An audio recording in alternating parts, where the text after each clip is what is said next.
नमस्कार, आप देख रहे हैं सरयू टीवी न्यूज़ और आपके साथ मैं हूं सौरभ दुबे। हमारे साथ यहां पे कुछ लोग मौजूद हैं, कुछ लेकर अयोध्या आए हैं। इनसे जानते हैं सबसे पहले कहां से आए हैं और क्या लेकर आए हैं। आपका नाम जानना चाहेंगे, उसके बाद। अशोक कुमार पांडे। कहां से आए हैं? सोरों सुकर क्षेत्र। कहाँ पड़ेगा ये डिस्ट्रिक्ट कासगंज में है। कासगंज में क्या लेकर आए आप लोग? तुलसी जन्मभूमि। तुलसी जन्मभूमि जी। क्या लेकर आप अयोध्या आए? हम ये प्रसादी लेके आए हैं, माँ हरपति गंगा जी का जल लेके आए हैं, जो ये अभिषेक में आएगा। ये है। कितने लोग वहाँ से आए और कितना लेकर आए? हम कोई 11-12 व्यक्ति हैं। 11-12? हाँ, और यहाँ से कोई 500-550 किलोमीटर दूर है। सोरों सुकर क्षेत्र। कितना जल लेकर आए हैं आप लोग और किस में लेके आए? ये हमारे 7 कलश हैं और एक पीतल की गंगा जली है। 11 लीटर करीब 11 लीटर करीब 11 लीटर जल है और 1.25 मन प्रसादी है। 1.25 मन प्रसादी है और भगवान रामलला का अभिषेक के लिए लाए हैं और भगवान का भोग लगाने के लिए लाए हैं। तो कब लेकर ये वहाँ से आप लोग चले थे? हम कल चले थे सर। कल चले थे? जी हाँ। तो अभी अयोध्या पहुँच रहे हैं, कुछ देर हो गया? अभी थोड़ी देर पहले ही आए हैं अयोध्या। थोड़ी देर पहले आए जी। क्या इससे पहले भी कभी आप लोग अयोध्या आए हैं? जी। मैं 1990 में कार सेवा में आ चुका हूँ। सब कार सेवा में आप आए थे? कार सेवा में आ चुका हूँ। कार सेवा में जब आप आए थे तो उस समय अयोध्या कैसी थी और आज जब आप अयोध्या आए हैं तो कैसी लग रही है आपको? पहले वो इसमें हमने उत्तर प्रदेश में कालनेम नाम का राक्षस रहता था, उसको राम नाम से पाबंदी थी। उस राक्षस का बड़ा डर था। वो कहते थे मिले मुलायम काशी राम, हवा में उड़ गए जय श्री राम। पर जय श्री राम ने ऐसा चमत्कार दिखाया कि सबरे छा गए जय श्री राम और हवा में उड़ गए मुल्ला मुलायम। वो अयोध्या में आज जय श्री राम का उद्घोष रहा है, चारों तरफ संकीर्तन कर रहा है। ऐसा मालूम पड़ रहा है जैसे तीर्थ स्थल है। आप यकीन नहीं करेंगे, 70 किलोमीटर पैदल चल करके अयोध्या आया था और सरयू में यहाँ पर अयोध्या में एंट्री करने के लिए 50 छावनियाँ नियुक्त थी। पुलिस वालों को देख करके हवा खराब होती थी। पुलिस चौकी होकर के हम साइड से निकल करके जाते थे। आज निर्भीकता से आ रहे हैं। जय हो मोदी और जय हो योगी और जय सुप्रीम कोर्ट की, जय हिंदुस्तान की। जी। अच्छा, जैसे आपने बताया कि आप कार सेवा में भी आए थे और मुलायम सिंह का भी जिक्र किया जी। उस दौरान गोलियां भी चली थी और गोलियां चली थी। अफसोस नहीं जताया गया?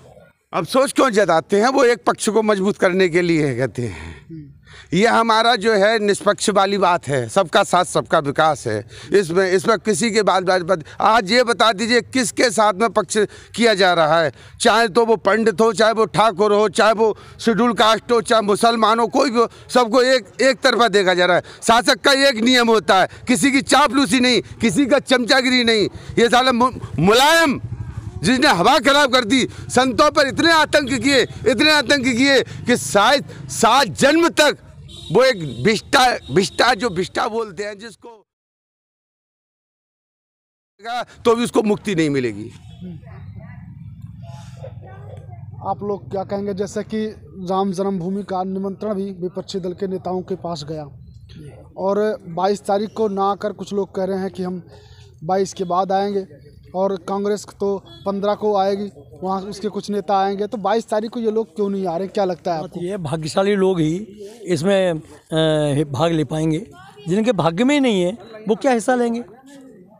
तो बात ये राम काज तो भाग्यशाली लोगों को प्राप्त होता है। आपने गलत कहा, हमने भी गलत कहा। हम आए नहीं, राम जी ने बुलाया। राम जी राक्षसों को नहीं बुलाते, राक्षसों को मिटाते हैं।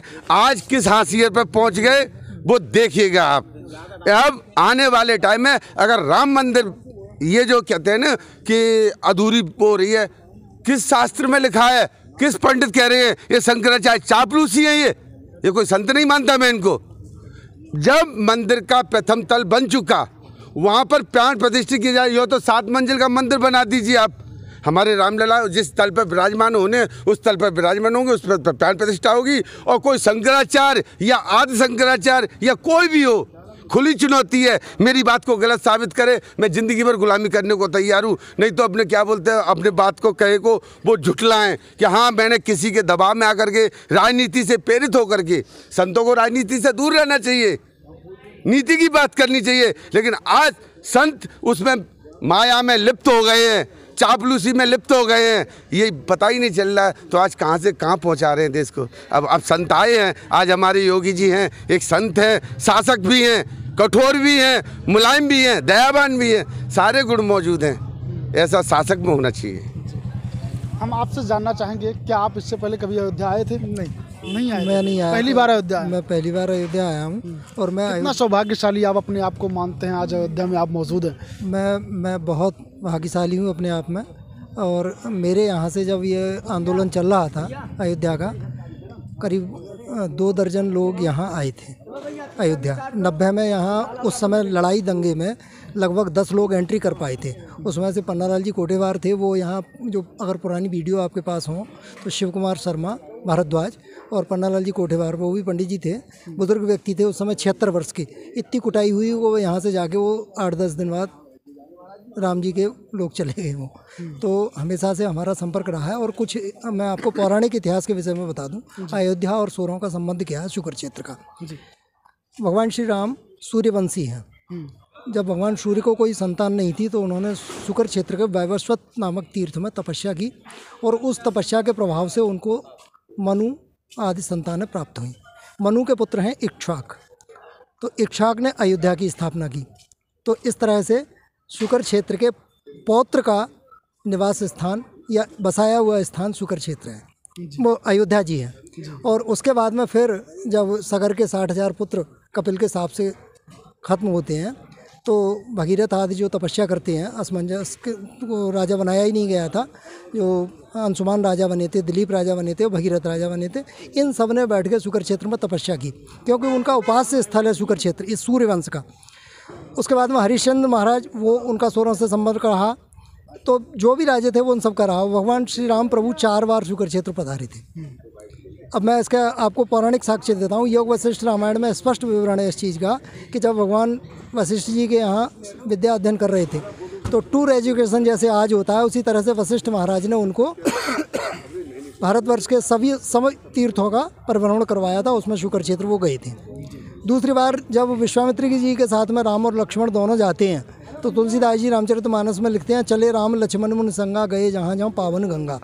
तो भैया गंगा जी तो सब जगह पावन है, गंगोत्री से कलकत्ता तक कहीं भी, लेकिन वो पावन गंगा क्यों लिख रहे हैं? तो शुक्र क्षेत्र में जो जाने वाले लोग हैं, वहाँ के तीर्थ पुरोहितों के पास जो उनकी नामावली वंशावलियाँ हैं, उनमें उस स्थान को गंगा जी ही लिखा जाता है। और शुक्र क्षेत्र के विविध नामाविधानों में गंगा जी नाम शुक्र क्षेत्र का है।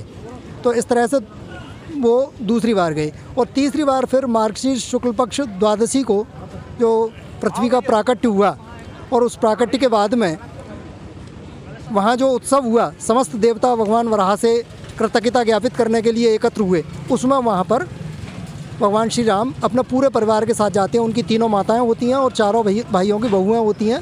ये सब लोग वहाँ जाते हैं और उस समय वो महाराज दशरथ का श्राद्ध वहाँ करते हैं।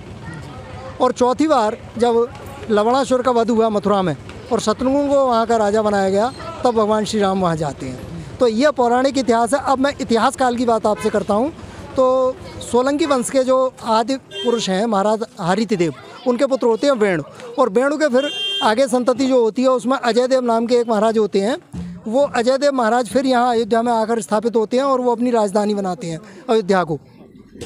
और उसके बाद में फिर यहाँ से ही फिर बेगी बातापी कल्याणी के जो चालुक्यों के नाम से अपने इतिहास में जो वर्णन है वो सब यहाँ से गए हैं। तो इस तरह से हमारा शुक्र क्षेत्र के साथ, और वाल्मीकि रामायण के अनुसार जब कैकेयी से भरत वापस आ रहे हैं तो उनका मार्ग शुक्र क्षेत्र से होकर ही आने का होता है यहाँ अयोध्या, महाराज दशरथ के स्वर्गारोहण के बाद में।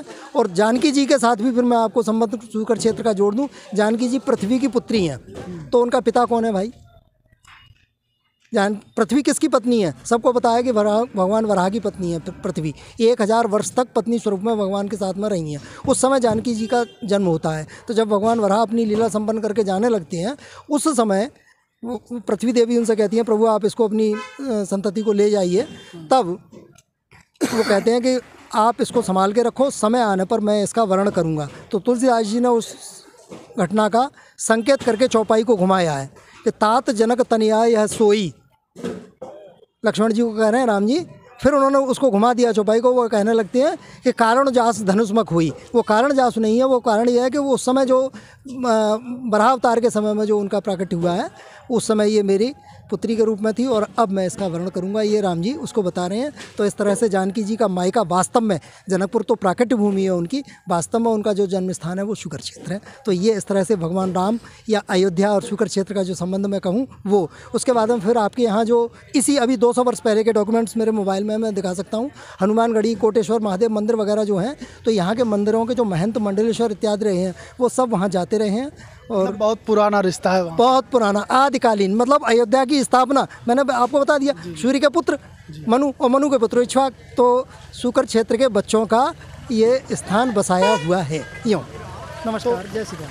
तो इनसे हमने बातचीत की, इन्होंने बहुत ही विस्तार पूर्वक सारी चीज़ें बताई, क्या लेकर आए हैं वो भी बताया, और अयोध्या का कितना पुराना नाता वहाँ से है ये भी बताया। बहरहाल अभी के लिए बस इतना ही। देखते रहिए सरयू टीवी न्यूज़।